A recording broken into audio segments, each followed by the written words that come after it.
Welcome to Researching Skills. Our topic of presentation today is conventional methods of randomization of RCT. Before we proceed further, I'd like to invite you to subscribe to my YouTube channel, Researching Skills. The channel is dedicated to simplifying the concepts of research methods and skills, making them easy to understand and apply. Today we will discuss randomization methods in fixed design trials. In these trials, probability of patients in being one of the treatment groups is equal and it is same for all patients throughout the trial. On contrary, there are adaptive designs in which probability of patients in one of the treatment groups is keep on changing and depends on either result or characteristics of already randomized patients. Additional fixed design randomization method are toss or dice method. Use toss for two groups and dice for more than two groups.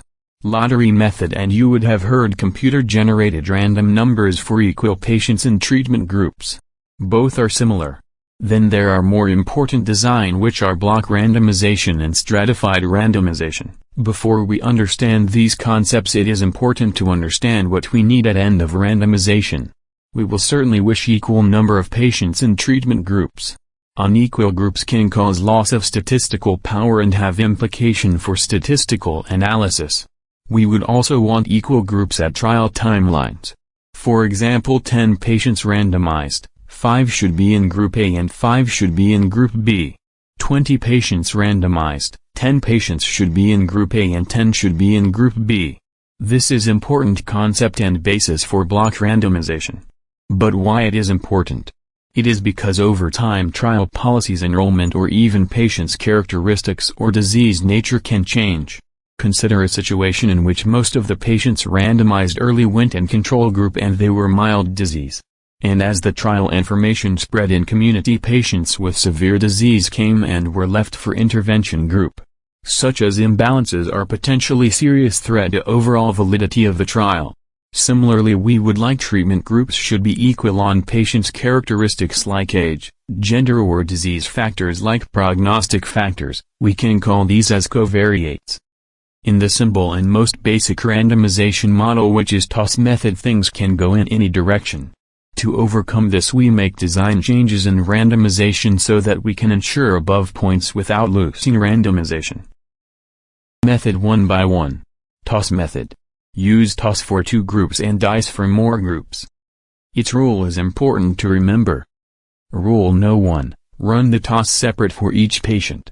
It is wrong to run the toss and head will go in treatment A and tail will go in treatment B. Rule No. 2. Decide beforehand for head and tail for treatment groups and it will be same for all patients.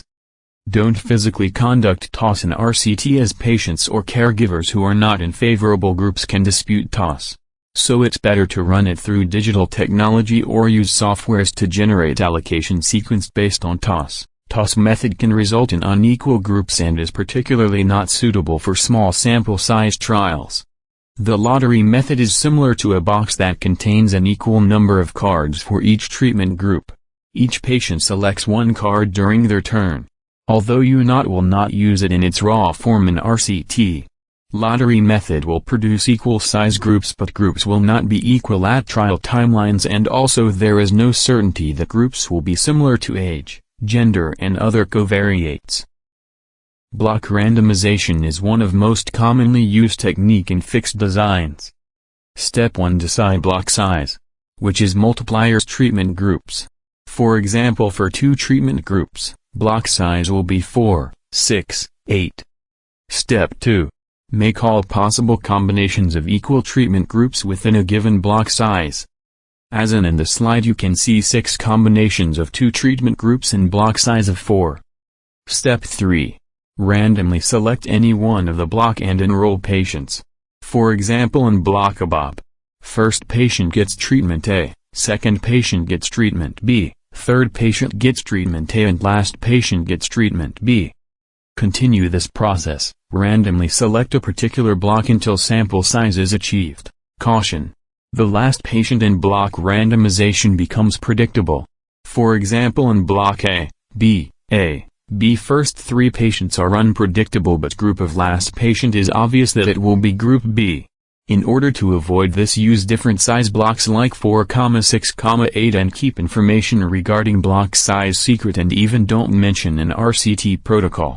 This way predictability of last patients can be avoided. Block randomization will result in equal number of patients at end of randomization and at trial timelines. However, there is no certainty that groups will be equal for age, gender and other covariates.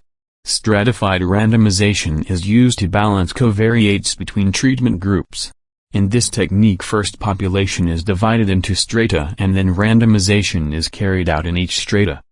As in the example, first population is divided into gender, and then block randomization is carried out in male and female population.